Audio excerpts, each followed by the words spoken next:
Hey, Coach Holbert, thanks for being with me.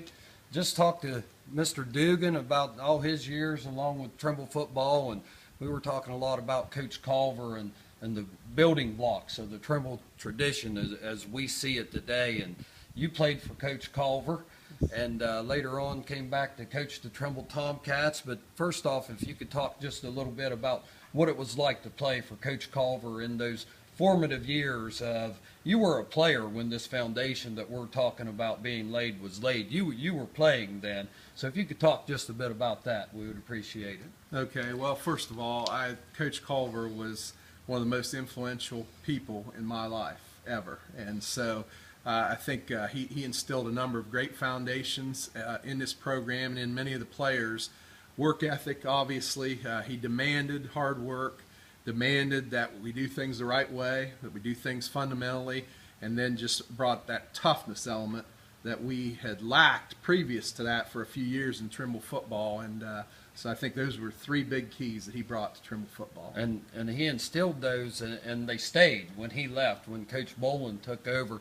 Now, the players who had the first 10-0 squad, they were sophomores when you were a senior? They were freshmen. They were freshmen when you were a senior. And you know, you could probably go back. One thing that's been said of those guys on that first 10-0 team was just the exceptional leadership that they had.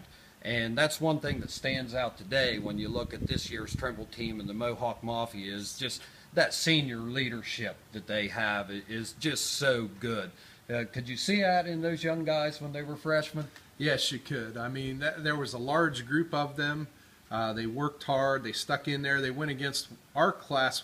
We had a good senior and junior class at that time, and so you could see they playing on the JV team, playing against us in practice, provided a good effort, and you could see a lot of good potential leaders there. And you could see what was coming. Now, what year were you in school when Trimble finally went from independent to getting to play in the TVC? Well, it was the year after I graduated. Okay. My senior year of baseball was the first time Trimble was in the TVC, so I never got to compete in it in football. But the Tomcats, we were talking about with Mr. Dugan, how for a while there, some members of the TVC tried to keep Trimble out, just couldn't think they could be competitive or draw good gates, and Trimble comes in and wins or shares the league title the first 3 years that they're in it, and I thought that was quite a statement that they made.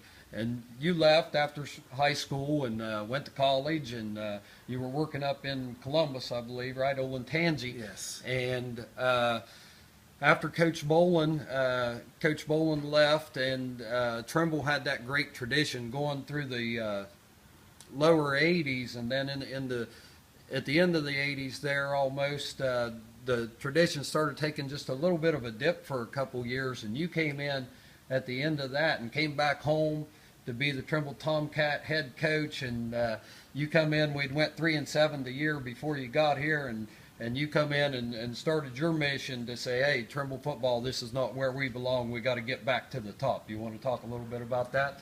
Yes. When I came in, Trimble was probably at, as you mentioned, a brief low point, probably the brief lowest point in the last 30, 40 years. Absolutely. And going back to what we talked about with Culver, and Ed Boland was an assistant on Culver's staff who I played for.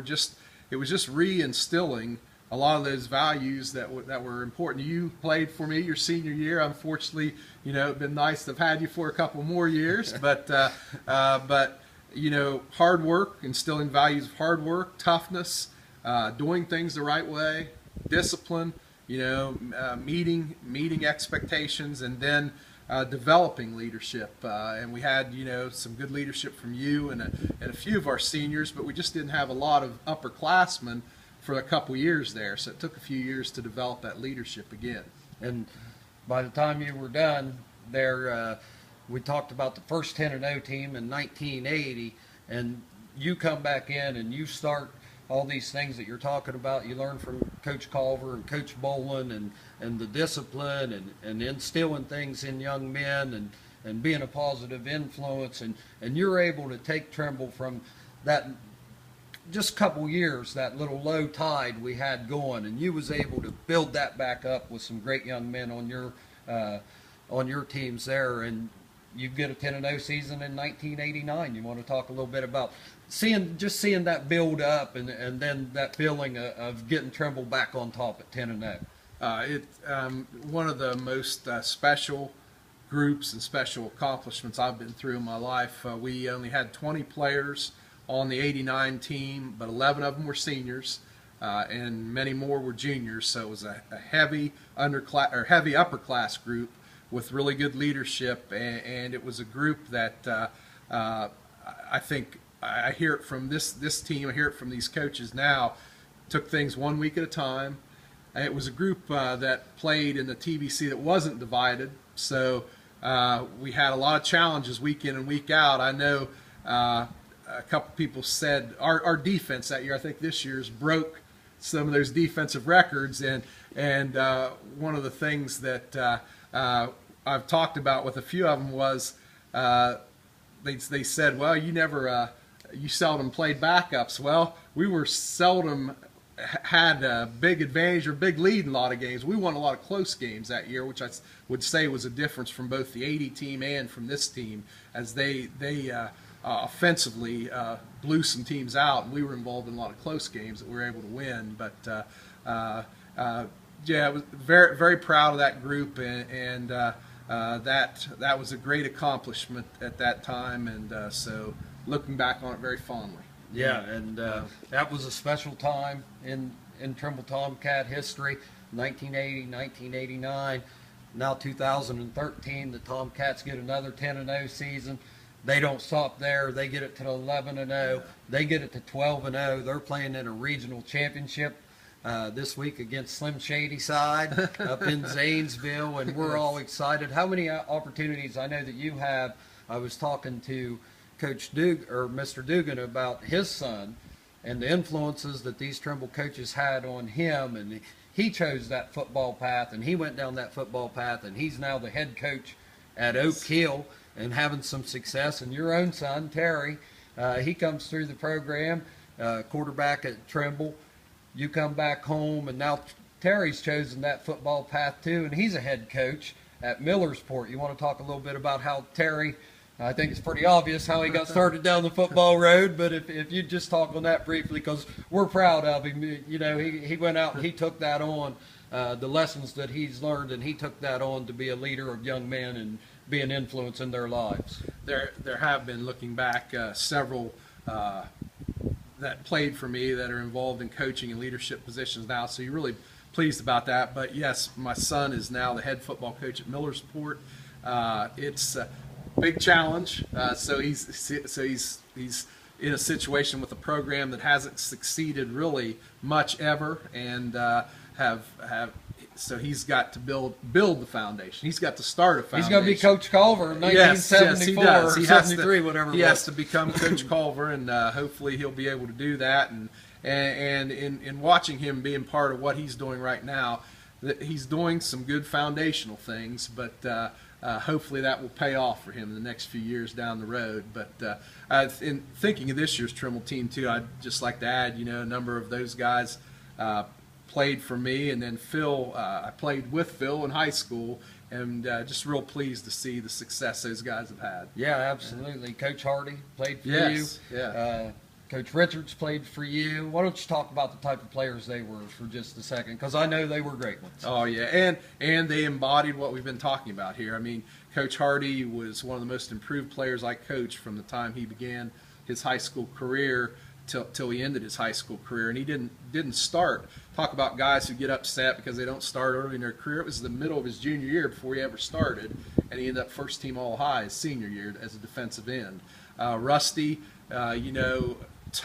toughness, work ethic, doing things the right way. He embodies that. I mean, he was 5'4", 5'5", 125 pounds, and he won't like this, but not very athletic.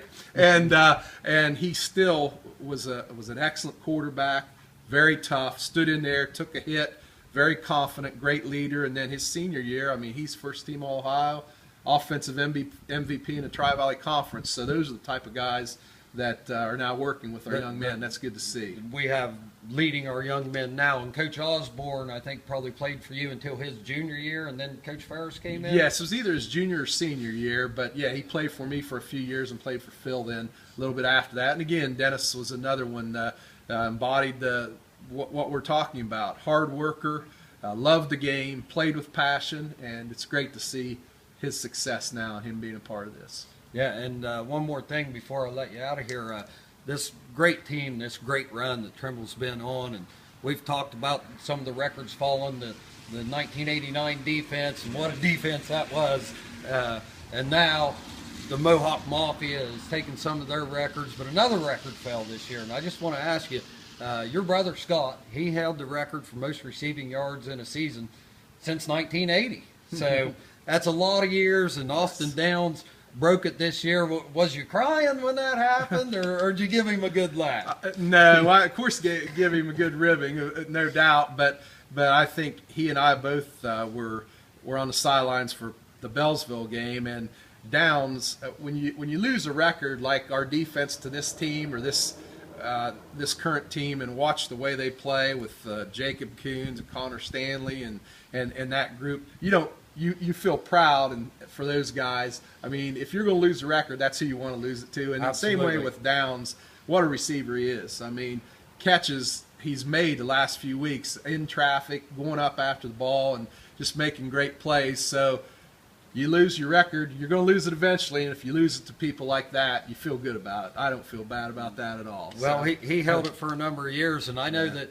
at one time when we keep our records, of receiving, rushing, and quarterback play, and your statistical kind of stuff. And several years ago, I was compiling everything up, and Coach Holbert, Greg Holbert, and Scott Holbert had more combined receiving touchdowns than everyone else in school history at one point. So you guys were absolutely great players, and you've been a great influence on our program. And you were my coach, my senior year coach, and we've been talking about the influence that coaches have on young men, and we talk about Coach Culver and Coach Bolin and Coach Ferris, and you've always been one of my heroes, Coach, and I just want to let you know that. Thank you very much That means a lot. for what you've done for Trimble football. Thank you.